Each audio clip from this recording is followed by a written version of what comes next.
Today we have a 2023 Mercedes EQB 350. Now, if you're not familiar with Mercedes electric lineup, the EQB, based on a GLB, is the smallest and cheapest, which doesn't mean cheap, EV they offer in North America. The design is slightly different compared to the GLB, but the concept remained the same. A compact luxury crossover that can seat up to 7. We get 3 powertrain variants: a base 188 horsepower EQB 250 Plus with 250 miles of range, 225 horsepower EQB 300 which offers up to 243 miles, and the most powerful 288 horsepower EQB 350 with 227 miles of range. All versions get a 70 kWh battery pack, and while the 250 is front-wheel drive, the 300 and 350 get 2 motors, one on each axle, making them all-wheel drive. Alright, so let's jump inside the new EQB 350 in a base, premium trim, and talk about the interior space.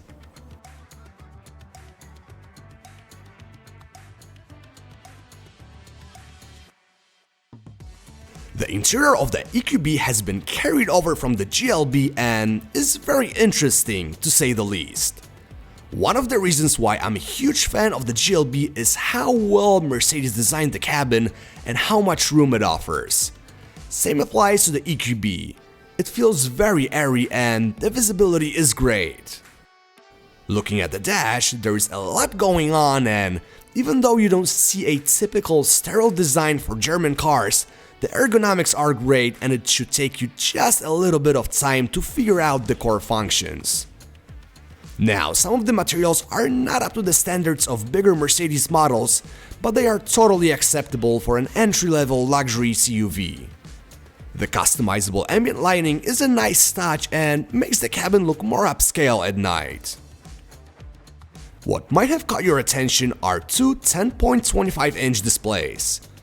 The first one is a highly customizable gauge cluster, allowing you to change the design of your gauges, show driver assist information, or display various data. The second one is your infotainment running MBUX, which still is one of the best systems in the industry. It is intuitive, easy to use, and you can interact with it in 3 different ways: via a touchscreen, touchpad, or a controller on the steering wheel. The front seats are on the firmer side, but they offer a good balance of comfort and support.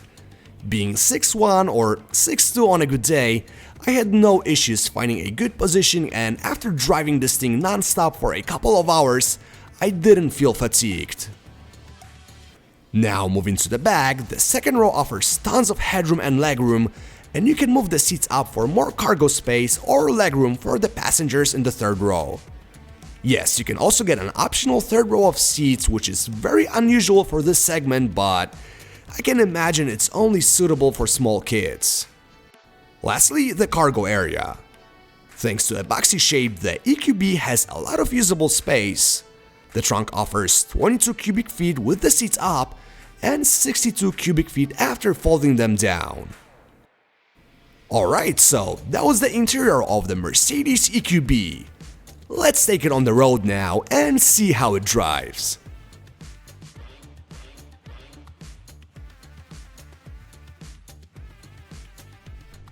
Back in 2021, I reviewed a GLB 35 AMG and I really enjoyed my time with it. The car had great driving dynamics and well-tuned powertrain, which, from the enthusiast perspective, really matters. But the philosophy behind the EQB is completely different. It's an appliance that should comfortably take you from one charging station to another. Wait, that's not what I meant to say. From point A to point B. And that's what the EQB does. The cabin is shockingly quiet for a car from this segment, and the suspension does a pretty good job with most road imperfections, but it does struggle with small, sharp bumps or potholes. The powertrain has been tuned well, and with 288 horsepower and 384 pound-feet of torque, you might think that this thing is gonna be fun to drive, but that's not really the case. I mean, the EQB is predictable, and when you get close to the limit, the stability control kicks in to tell you, come on dude, you're going too fast, but even with low center of gravity, you still feel the extra weight from the battery pack and the driving dynamics will not blow your mind. So let's get back to normal driving.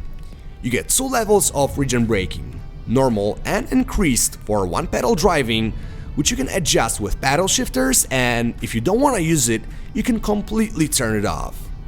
Another option is enabling the intelligent Eco Assist that adjusts regen braking based on different conditions such as a slope of the road, if you're approaching a turn, or a distance between you and the following vehicle. Now let's talk about the range because it gave me a lot of headache. During my week with the EQB, the energy consumption varied from 2.2 miles per kilowatt hour to 3 miles per kilowatt hour in combined cycle, which translated into 150 to 200 miles of actual range. The cold weather played a big role, negatively impacting the range, and when temperatures dropped to low 10s, I would lose at least 10 to 15 miles overnight.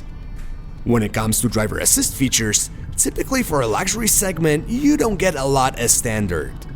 The EQB comes with an automatic braking with pedestrian detection, blind spot monitoring, front and rear parking sensors with automatic parking, and automatic high beam. If you opt for a $1,300 driver assist package, you will get an adaptive cruise control with active steering and route-based speed adaptation, lane keeping assist with automatic lane changing, active blind spot assist, evasive steering assist, and an emergency stop assist which can stop the car if the driver is unresponsive. So that was the Mercedes EQB. With everything we covered, let's jump to the conclusion.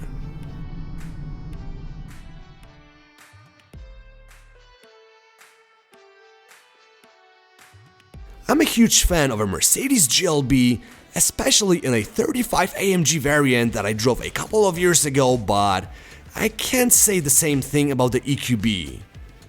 Although it has a very quiet, good ride, practical cabin and a great design, the sacrifices you make compared to the gas-powered model, such as a smaller driving range, less power and high price tag, more on that in a second, are not worth it in my opinion.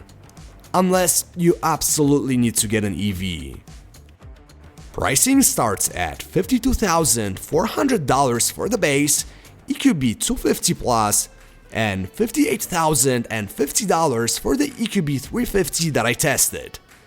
And that's a hard pill to swallow for what you get, so I'll leave you with that.